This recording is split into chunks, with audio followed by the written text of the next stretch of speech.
Hey, on this face to be, I'll be checking out 10 WWE wrestlers who ruined themselves with a new look for WrestleMania. Okay, let's go.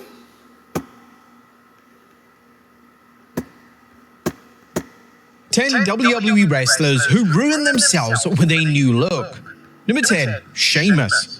Now, upon returning to WWE following WrestleMania 31, the idea was for Sheamus to re-debut with a brand new look. Sheamus would debut a new mohawk-style haircut, and whilst he looked vastly different, the fans weren't exactly receptive to it. The crowd would often heckle the former WWE champion with chants of "you look stupid," which definitely impacted a lot of Sheamus's matches early on. Sheamus, though, wouldn't let the negativity get to him, and he spoke out about how the fans were jealous of him. Sheamus in time would revert back to his prior look, and whilst the mohawk look was one of the worst looks of his career, his body of work at the time was still incredibly high. Number 9, Dolph Ziggler. One of the things that made Dolph Ziggler stand out was his long blonde hair. Without this look, Ziggler would just look like another generic wrestler. Unfortunately, WWE attempted to ruin Ziggler's presentation as he randomly showed up to the April 18th, 2011 edition of Raw sporting a new hairstyle. Ziggler cut his hair short and dyed it brown. He looked incredibly generic, and it was almost as if all the confidence was drained from him. Luckily, Ziggler was allowed to dye his hair back shortly after, but this was an absolutely terrible idea that should have never been approved. According to Ziggler himself, he was told that the new haircut would make him look more credible. The crazy thing was that Ziggler didn't need a new look, he just needed to win more matches. It was incredibly backwards booking from WWE. Number 8, The Undertaker.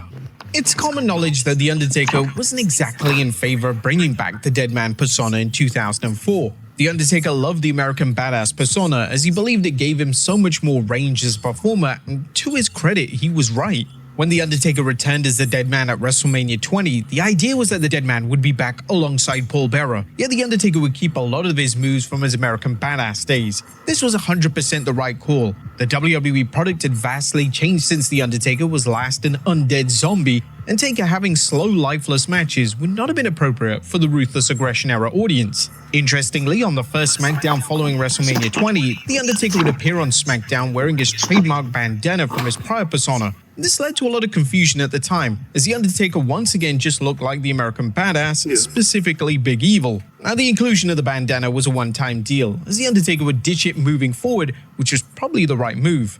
Number 7, Triple H.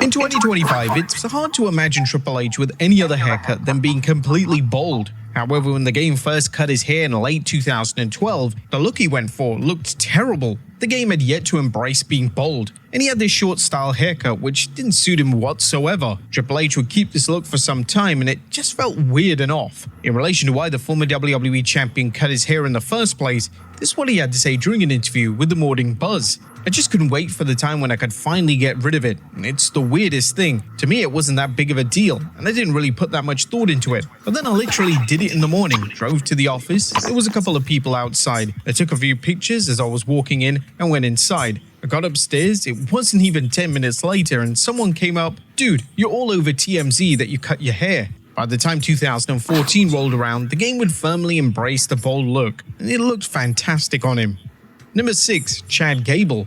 A collective groan heard around the world was when it was reported that Chad Gable was going to turn into Shorty G was palpable. This now infamous gimmick was forced on Gable's height and nothing else. The gimmick was evidently designed to make Vince McMahon laugh, and it was never going to get Gable over on the main roster. To represent the gimmick change, Gable would debut hideous new ring attire which made him look ridiculous, and now he looked like a defined comedic character. According to Gable, during an appearance on After the Bell, he saw the gimmick change as an opportunity. "When I finished King of the Ring, it was explained to me that this was the direction we were going. I'm not the type of guy that's going to go in, ask for an opportunity, and when given it, complain about it. That's not my philosophy on life. I got my opportunity. Is it the perfect situation? No." I did continue on by saying, in amateur wrestling, me being short was not the thing because I was on a team with 55, 60 kilo guys who were not even 5 foot. I was on the taller end. It was fine. I got the opportunity I asked for, but it started going off the rails when I was doing segments with guys that I'm taller than. I'm going to try and give it every ounce of energy I have because I'm committed to this. The gimmick lasted around a year, and luckily it failed to impact Gable's credibility. Gable, particularly over the past 5 years, has sustained a reputation for making everything work. Whether Gable is a menacing heel or a face wearing the worst attire imaginable, Gable is going to put his life and soul into the respective character. Number 5. Kane.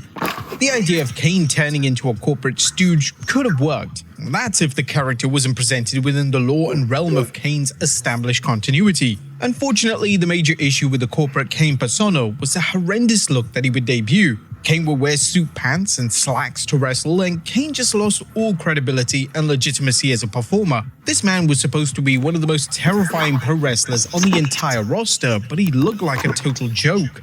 The slacks in particular made it extremely difficult for Kane to have good matches, and it was a surprise that he didn't hurt himself wrestling in that style of footwear. The persona and the attire had zero benefit to Kane or his legacy, and in hindsight, it was just a terrible idea from a stagnant WWE creative team. Number 4. Keith Lee. There was a lot of concern for Keith Lee's main roster call-up. Vince McMahon was known for messing up several notable NXT call-ups, and with Lee being on the larger side, it was theorized that McMahon would take issue with Lee's weight, despite it not impacting his work in any way, shape, or form. To the surprise of nobody, McMahon changed Lee's gimmick entirely, and he would also insist that Lee wear a generic singlet. Fans instantly called out WWE for this, as Lee looked like a default creator wrestler. What WWE failed to understand was the fact that he wore traditional trunks despite being a larger wrestler was one of the reasons why he stood out in the first place. When Lee was released from WWE, he would poke fun at the singlet, and it once again highlighted just how out of touch McMahon was with modern day wrestling. Number 3. Karrion Kross.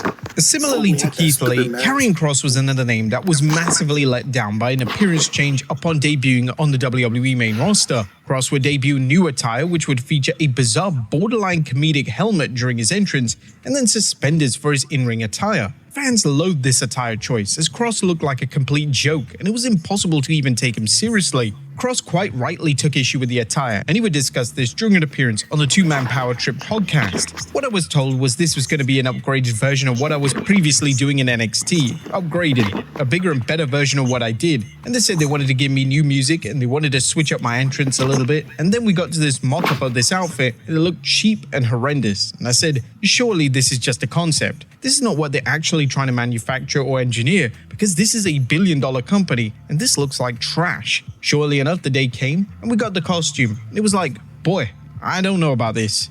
Thankfully, when Triple H would bring Kross back in 2022, this horrific attire would be nowhere to be seen. Number 2. Goldberg. Odin Valhalla Rising, now available on mobile and PC, exclusively with Google Play Games.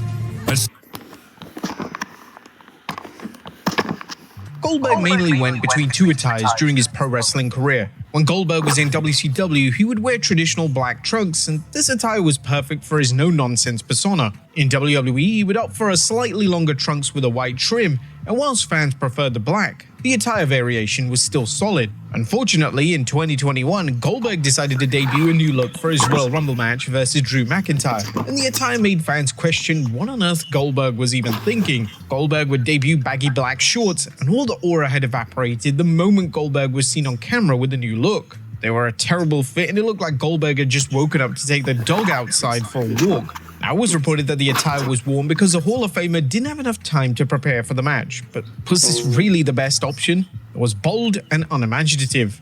And number 1, Baron Corbin.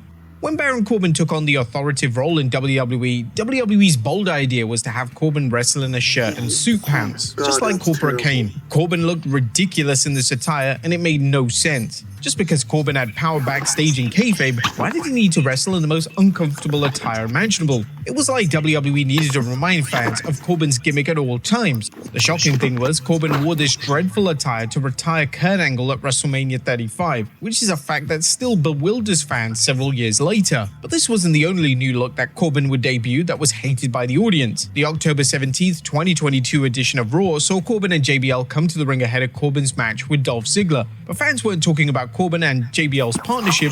All they could focus on was the horrendous attire that Corbin was wearing. Corbin was wearing long pants and a vest, but the color scheme was black and cream. This was the worst attire on the roster at the time, and thankfully it was just a one-time deal. But there you have it, folks. 10 WWE wrestlers who ruined their...